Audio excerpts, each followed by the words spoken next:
Hello বন্ধুরা, আমার mini কিচেনে তোমাদের সকলকে স্বাগত জানাই। আজ মিনি কিচেন করতে গিয়ে যে আমাদের এতটা নাজেহাল অবস্থা হবে সেটা আমি ভাবতেই কখনো পারিনি। তো আমার অনেক দিনের ইচ্ছা ছিল মিনি কিচেনে মাংসের ঝোল রান্না করার, সেই জন্য আমি মুরগির মাংস নিয়ে নিয়েছি। এবার আমি এগুলো ছোট ছোট করে কেটে নিয়েছি। এবার এখানে দেখো মশলা নিয়ে নিচ্ছি।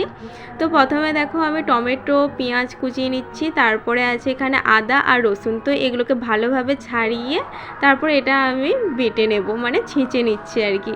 তো তোমরা ভিডিওটা পুরোটা দেখো, তবেই তোমরা বুঝতে পারবে যে আমাদের কী নাজেহাল অবস্থাটা হয়েছিল। তারপরে দেখো এখানে মাংসের মধ্যে একে একে নুন, লঙ্কা গুঁড়ো, জিরে গুঁড়ো, ধনে গুঁড়ো, হলুদ গুঁড়ো দিয়ে দিচ্ছি। তারপরে একটুখানি তেল দিয়ে দিলাম। তারপরে এই মশলাটা যেটা বেটে রেখেছিলাম সেটা দিয়ে ভালোভাবে মেখে নিচ্ছি। তো এটা মাখা হয়ে গেলে পর একটুখানির জন্য আমি রেখে দেবো রেস্টে। তো ঢাকা দিয়ে রেখে দিচ্ছি। তো এখানে আমি উনুন ধরাচ্ছিলাম, তো কিছুতেই উনুন ধরছিল না, দিয়ে মা এসে উনুনটা ধরিয়ে দেয়। তারপরে অনেক কষ্ট করে এই লঙ্কা ফোড়ন দিলাম, তারপরে মাংসটা আমি দিয়ে দিচ্ছি। তো উনুন তো দেখো না পুরো নিভে যাচ্ছে, আবার মা চেষ্টা করছে। সত্যি মায়েরা হয়তো এরকমই হয় যে নিজের মেয়ের কষ্ট একদমই দেখতে পারে না।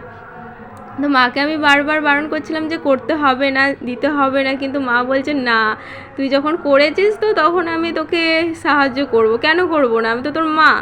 তো সত্যি মায়েরা হয়তো এরকমই হয় যে মেয়ের কষ্ট কখনোই মায়েরা দেখতে পারে না। তো দেখো এখানে মা কত কষ্ট করছে, আমার চাই তো মায়ের অনেক বেশি কষ্ট হয়েছিল। তো আমার জন্য না হোক, আমার মায়ের জন্য অন্তত তোমরা চ্যানেলটিকে সাবস্ক্রাইব আর লাইক অন্তত করে দিও। তো ফাইনালি দেখো অনেক কষ্টে আমাদের মাংস রান্না হয়েছে। টাটা, আজ এই পর্যন্ত।